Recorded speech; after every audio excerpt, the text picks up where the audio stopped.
जय हिंद मेरे प्यारे दोस्तों, एक बार फिर से आप सभी लोगों का स्वागत है आपके YouTube चैनल राठौड़ क्लासेस पर।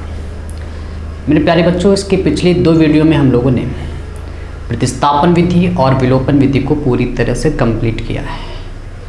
यदि फिर भी आपको किसी तरह कोई समस्या है तो मैं आपसे कह चुका हूँ कि आप कमेंट करिए, मैं उस समस्या को ज़रूर दूर करूँगा। यदि आपको लगता है कि कोई चैप्टर जो आपकी NCERT बुक से आपको तैयार नहीं हो रहा है या किसी भी बुक से है, तो आप कमेंट करिए, मैं उस लेक्चर को पूरी तरह कंप्लीट करवाऊंगा।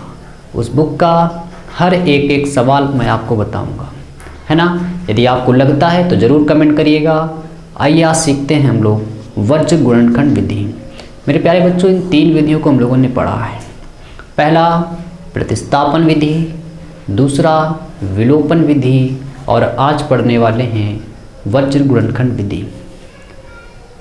मेरे प्यारे बच्चों, इन तीनों विधियों से बोर्ड पेपर में आपको ज़रूर एक सवाल मिलेगा। ये हर साल इनमें से एक विधि ज़रूर आती है। आपको मैंने तीनों विधियां पढ़ा दी हैं। चलिए आज सिखा रहा हूँ मैं आपको वज्र गुणनखंड विधि। सबसे पहले मेरे दोस्तों, आपको क्या करना है कि जो बराबर में अक्षर लिखे होंगे उनको उठा के आप लेफ्ट हैंड साइड ले आएंगे। ये केवल काम आपको वज्र गुणनखंड विधि में ही करना है कि जो बराबर में संख्याएं लिखी होंगी उसको उठा के आप इधर कर देंगे। तो सबसे पहले हम लोगों ने क्या किया कि 3x + y, ये 1 इधर जब आएगा तो माइनस का हो जाएगा, कुछ नहीं बराबर में बचेगा यानी 0 बचेगा। ये वाला जब 1 इधर लाएंगे तो ये प्लस का हो जाएगा। ठीक है, अब आपको क्या करना है कि इसके बाद हमेशा लिखेंगे वज्र गुणनखंड से, वज्र गुणनखंड विधि से। वज्र गुणनखंड विधि से मेरे प्यारे बच्चों, आपको हमेशा x लिखना है, y लिखना है और 1 लिखना है।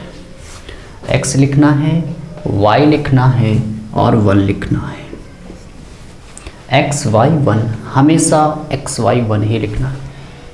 इसके बाद बराबर का साइन लगाएंगे।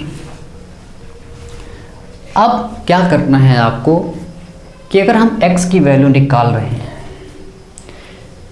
तो आपको x की संख्याएं नहीं लेनी है। फिर से सुनिए मेरी बात, जिसकी वैल्यू निकालेंगे उसकी संख्याओं को आपको यूज़ नहीं करना है। जैसे हम लोग अब x की वैल्यू निकालने जा रहे हैं तो आपको x की संख्या नहीं लेनी है। जैसे आपको क्या करना है कि x के यहाँ पे जो अक्षर लिखे हैं उनको आपको छोड़ देना है और हमेशा याद रखेंगे केवल गिनती के ही अक्षर, यानी कि x और y के गुणांक, जिन्हें हम लोग कहेंगे गिनती के अक्षर, उन्हीं का गुणा कराना है, x y को छोड़ देना है। मेरी बात ध्यान से सुने आप कि x और y के अक्षरों का ही गुणा कराना है, जो उसके आगे लिखे हैं, या सीधी स्पष्ट भाषा में कहें तो गिनती के अक्षरों का ही गुणा होना है, x y को छोड़ देना है। तो जैसे हम x की वैल्यू निकाल रहे हैं तो पहले तो x के मान नहीं लेने, इसको भूल जाओ। ठीक है, अब जो अक्षर बचे हैं उनका इस तरह गुणा कराओ। इसका हमेशा पहले कराना है। y के आगे मेरे प्यारे बच्चों 1 लिखा है, 1 का गुणा 1 से कराओगे 1 आएगा।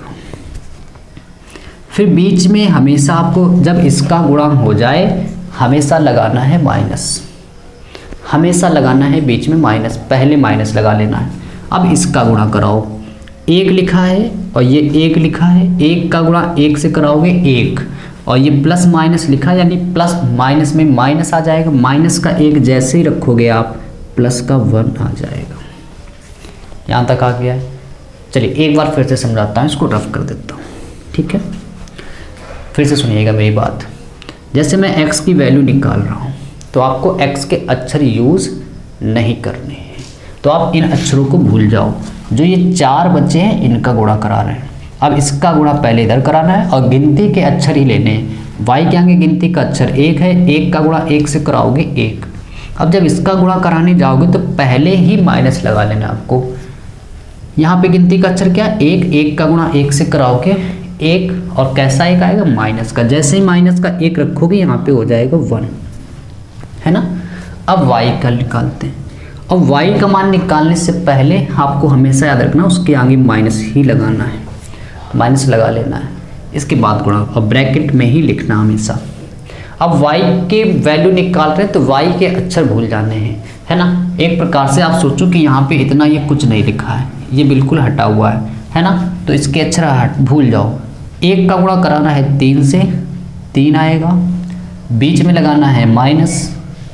एक का गुणा जब इस एक से कराओगे तो आएगा -1, और -1 जैसे रखोगे प्लस का 1। इसके बाद अब एक वाले की आपको वैल्यू नहीं निकलनी है, तो ये वाले भूल जाओ, है ना। इधर वाले यहाँ जरूरी नहीं कि हमेशा एक एक मिलेगा, आपको 2, 3, 4, 5 कुछ भी हो सकता है ना, तो भूल जाओ इसको। एक का गुणा 3 से कराओगे 3, बीच में लगाएंगे माइनस।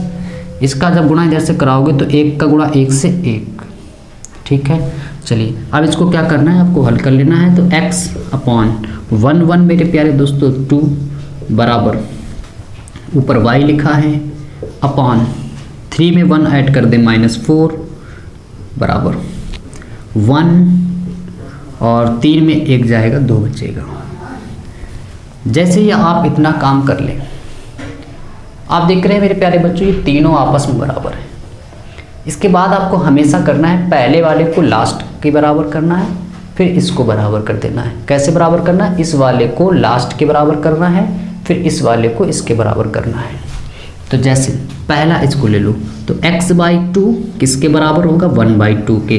2 से 2 कैंसिल, x की वैल्यू आ गई मेरे प्यारे बच्चों 1। इसके बाद इस वाले को बराबर करते हैं, तो क्या लिखा है, y/-4 1/2। 4 ये भाग में उधर जाएगा गुणे में, तो माइनस के 4/2, माइनस का 4/2, 2 से कट गया। y की वैल्यू मेरे प्यारे बच्चों -2 आ गई। ये है वज्र गुणनखंड विधि। यदि आपको कहीं पर भी कोई डाउट रह गया है तो आप कमेंट करिएगा, मैं फिर से अगली वीडियो में आपको फिर से यही पढ़ाऊंगा, वज्र गुणनखंड विधि। यदि आपका कोई डाउट है, एक नए सवाल को लेकर आऊँगा। अगर आपको कोई डाउट है तो आप ज़रूर कमेंट करिएगा। मिलते हैं फिर हम लोग अगली वीडियो में। जय हिंद।